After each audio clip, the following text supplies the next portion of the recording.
Volem que les urbanitzacions s'integren en el poble.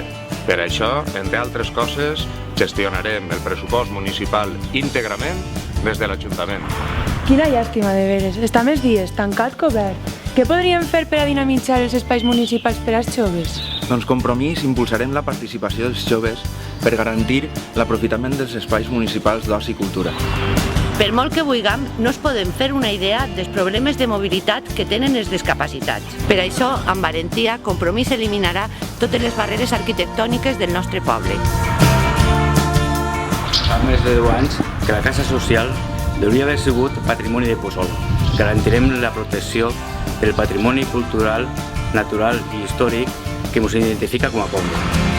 El nucli antic és l'orgull de tot gran poble que expressi de ser-ho. Per això, a Compromís revitalitzarem el casc antic tot impulsant el comerç i l'activitat cultural. Si el dia 24 ens dones la teva confiança, governarem amb valentia.